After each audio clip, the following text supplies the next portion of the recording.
शरीर से पूरी तरह अपंग, व्हील चेयर पर बैठा ये इंसान, जिसका शरीर तो पूरी तरह बेजान था, लेकिन दिमाग एक आम आदमी से कई गुना ज्यादा ताकतवर था। Steven Hawking. जब वो महज 21 साल के थे, तब डॉक्टर्स ने पाया कि उनको एक लाइलाज बीमारी है। डॉक्टर्स ने कहा कि स्टीवन ज्यादा से ज्यादा 2 साल तक जिंदा रहेंगे, लेकिन अपनी दृढ़ इच्छा शक्ति से उन्होंने डॉक्टर्स की भविष्यवाणी को झूठ साबित कर दिया। इस वीडियो को आखिर तक जरूर देखना। आप इस महान वैज्ञानिक के बारे में 21 ऐसी बातें जानोगे जो वाकई आपको हैरान कर देंगी। नंबर 21। एक इंटरव्यू में स्टीवन हॉकिंग से पूछा गया कि उनकी नज़र में संसार का सबसे दिलचस्प रहस्य क्या है। स्टीवन हॉकिंग ने जवाब दिया, औरतें। उन्होंने हंसते हुए कहा कि उनके लिए औरतें एक अबूझ पहेली हैं। नंबर 20। स्टीवन हॉकिंग के जन्म और मृत्यु से एक बड़ा संयोग जुड़ा हुआ है। जिस दिन ग्रेट साइंटिस्ट गैलीलियो गैलीली की मृत्यु हुई थी, उससे पूरे 300 साल बाद 8 जनवरी 1942 को स्टीवन हॉकिंग का जन्म हुआ था। और दुनिया के सबसे महान साइंटिस्ट अल्बर्ट आइंस्टाइन के बर्थडे वाले दिन स्टीवन की मृत्यु हुई। गजब की बात यह है कि ये तीनों ही अपने समय के सबसे महान साइंटिस्ट रहे। नंबर 19। 2010 में दिए एक इंटरव्यू के दौरान उनसे पूछा गया कि आप अपने बच्चों को क्या सलाह देना चाहेंगे। प्रोफेसर हॉकिंग ने जवाब में कहा, मैं अपने बच्चों को यहाँ 3 अहम सलाहें देना चाहूँगा। पहली, याद रखना, हमेशा ऊपर सितारों की तरफ देखना, नीचे पैरों की तरफ नहीं। दूसरी, काम करना कभी मत छोड़ना, क्योंकि काम तुम्हें जिंदगी का अर्थ और उद्देश्य देता है, और बिना काम के जिंदगी खाली है। तीसरी, अगर किस्मत से कभी तुम्हें तुम्हारा प्यार मिल जाए तो उसे कभी मत छोड़ना। नंबर 18। स्टीवन हॉकिंग एक मीडियोकर स्टूडेंट थे। सन 2010 में उन्होंने कहा था कि वो 8 साल का होने तक पढ़ना भी नहीं सीख पाए थे, और ग्रेड स्कूल से लेकर उनके ऑक्सफोर्ड जाने तक वो एक लेजी स्टूडेंट थे। I wasn't the best student at all. My handwriting was bad, and I could be lazy. Number 17। एक मीडियोकर स्टूडेंट होने के बावजूद स्टीवन को उनके स्कूली दिनों में आइंस्टाइन कहा जाता था, क्योंकि उनको स्पेस टाइम यूनिवर्स के बारे में गजब की अंडरस्टैंडिंग थी। नंबर 16। एक इंटरव्यू जो ब्रिटिश न्यूज़पेपर द गार्डियन में पब्लिश हुआ था। इस इंटरव्यू के दौरान स्टीवन हॉकिंग ने कहा था कि हमारा दिमाग एक कंप्यूटर है, और ये कंप्यूटर तब काम करना बंद कर देता है जब इसके कंपोनेंट्स फेल हो जाते हैं। इसी को मृत्यु कहते हैं। और जो ये मान्यताएं होती हैं कि मृत्यु के बाद भी जिंदगी मिलेगी, स्वर्ग वगैरह, ये सब मान्यताएं लोगों को मौत के डर से दिलासा देने के लिए होती हैं, क्योंकि इंसान इस ख्याल से डरता है कि मौत के बाद मेरी चेतना, मेरी हस्ती का क्या होगा। स्टीवन हॉकिंग के इस विचार से मिलता जुलता उर्दू के महान शायर मिर्जा गालिब का एक शेर है, हमको मालूम है जन्नत की हकीकत, लेकिन दिल के खुश रखने को गालिब ये ख्याल अच्छा है। नंबर 15। स्टीवन हॉकिंग ने कहा था कि हम सब जिस पर चाहें उस पर विश्वास करने के लिए आज़ाद हैं, और मेरा स्पष्ट विचार ये है कि कोई ईश्वर नहीं है। इस ब्रह्मांड को किसी ईश्वर ने नहीं बनाया है, और ना ही कोई हमारे भाग्य को लिखता है, और यही चीज़ मुझे एक गहरे एहसास की ओर लेकर जाती है। कोई स्वर्ग नहीं है, और मृत्यु के बाद कोई जीवन नहीं होता। हमारे पास यही सिर्फ एक जिंदगी है, ब्रह्मांड के इस ग्रैंड डिजाइन को समझने और सराहने के लिए, और जिसके लिए मैं बहुत आभारी हूँ। नंबर 14।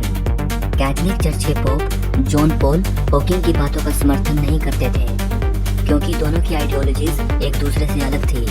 पोप जॉन पॉल कहते थे कि इस बात पर कोई आर्ग्यूमेंट नहीं किया जाना चाहिए कि कैसे ये ब्रह्मांड बना और किसने ये ब्रह्मांड बनाया। ये साफ है कि भगवान ने ही इसे बनाया है। जबकि प्रोफेसर हॉकिंग कहते थे कि सिर्फ साइंस ही ये एक्सप्लेन कर सकती है कि कैसे ये ब्रह्मांड बना। उन्होंने कहा था कि हम सबको अपनी जिंदगी के लिए और इस दुनिया में हमारे वजूद के लिए भौतिक विज्ञान के नियमों का आभार मानना चाहिए, ना कि भगवान जैसी किसी सत्ता का। नंबर 13। स्टीवन हॉकिंग मानते थे कि हमारी दुनिया से अलग दूसरे ग्रहों पर भी जीव हो सकते हैं। उन्होंने एक बार कहा था कि इस अनंत ब्रह्मांड को देखते हुए ये लगता है कि एलियंस सचमुच होंगे, लेकिन हमें उनसे संपर्क करने की कोशिश नहीं करनी चाहिए। ये हमारे लिए खतरनाक साबित हो सकता है। स्टीवन हॉकिंग ने चेतावनी देते हुए कहा कि एलियंस रिसोर्सेज के लिए पृथ्वी को भारी नुकसान पहुंचा सकते हैं। नंबर 12, 2010 में स्टीवन हॉकिंग ने कहा था कि अगर कभी एलियंस हमारी दुनिया को विजिट करते हैं तो नतीजा कुछ ऐसा होगा जैसा कि तब हुआ था जब कोलंबस अमेरिका की धरती पर उतरा था। कोलंबस का अमेरिका पहुंचना अमेरिका के लोगों के लिए नुकसानदायक साबित हुआ था।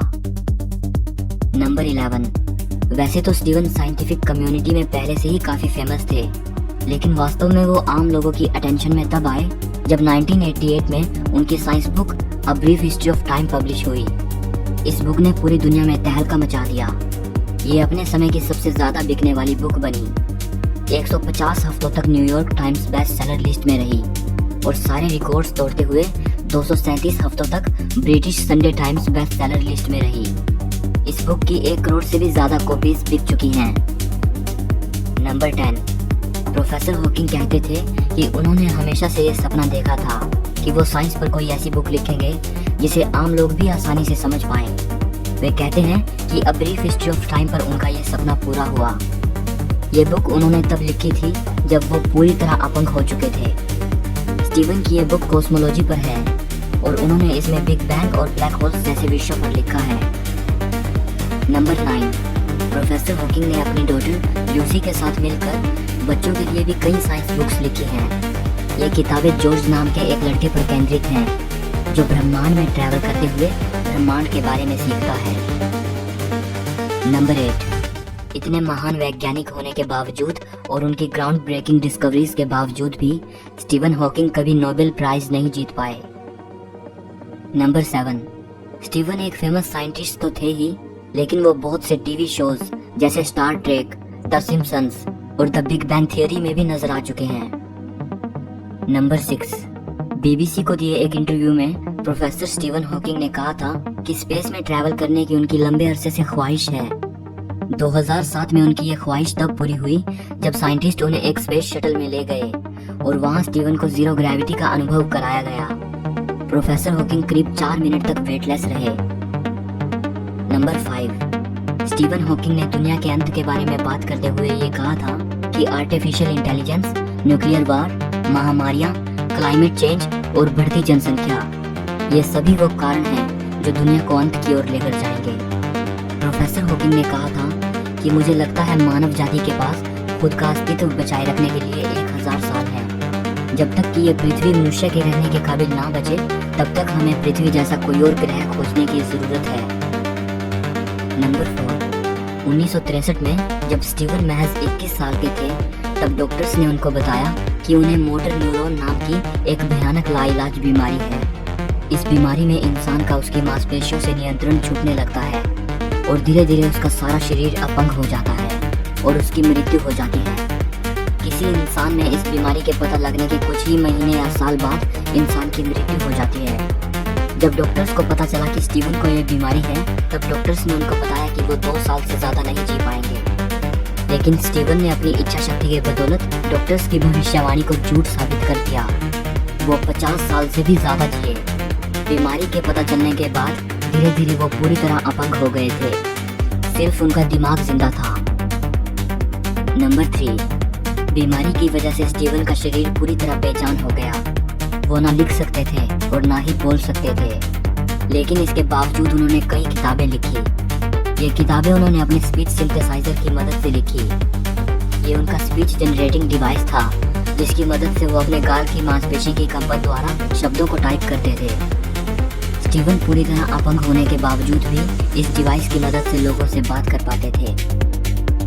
नंबर 2, स्टीवन हॉकिंग ब्रिटिश थे, लेकिन उनके स्पीच सिंथेसाइजर में जो कंप्यूटराइज आवाज थी, उसका एक्सेंट अमेरिकन था। स्टीवन के स्पीच जनरेटिंग डिवाइस में समय समय पर काफी सुधार होते रहे, लेकिन उन्होंने उस अमेरिकन एक्सेंट वाली कंप्यूटराइज आवाज को कभी बदलने नहीं दिया। स्टीवन उसे अपनी आइडेंटिटी के साथ जोड़ते थे।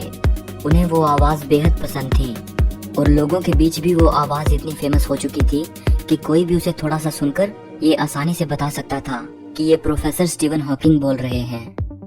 Hello. My name is Stephen Hawking. Physicist, cosmologist, and something of a dreamer. Number 1, जब कोई व्यक्ति स्टीवन हॉकिंग से मिलने जाता था तो वो सोचता था कि वो एक ऐसे व्यक्ति से मिलने जा रहा है जिसे सिर्फ दिमाग कहा जा सकता है, शरीर नहीं। लेकिन जब व्यक्ति उनके सामने खड़े होकर उनसे बात करता, तब उसे पता चलता था कि वो एक ऐसे अद्भुत इंसान से मिल रहा है जिसे किसी की सहानुभूति, सहायता और दया की जरूरत नहीं है, बल्कि व्हील चेयर पर बैठे होने के बावजूद वो सब काम कर सकता है, यहाँ तक कि वो दूसरे के कामों में भी मदद करने को सक्षम है। पूरी तरह से विकलांग होने के बावजूद इस महान वैज्ञानिक ने साबित करके दिखाया कि अगर इंसान का खुद पर पूरा विश्वास हो तो वो कुछ भी कर सकता है। उन्होंने एक बार कहा था, पिछले 49 सालों से मैं मरने का अनुमान लगा रहा हूँ। मैं मौत से नहीं डरता, लेकिन मुझे मरने की भी कोई जल्दी नहीं है, क्योंकि मरने से पहले मुझे अपनी जिंदगी में बहुत सारे काम करने हैं। तो इस वीडियो के लिए इतना ही। अगर Subscribe for more videos like history, science, technology, culture video.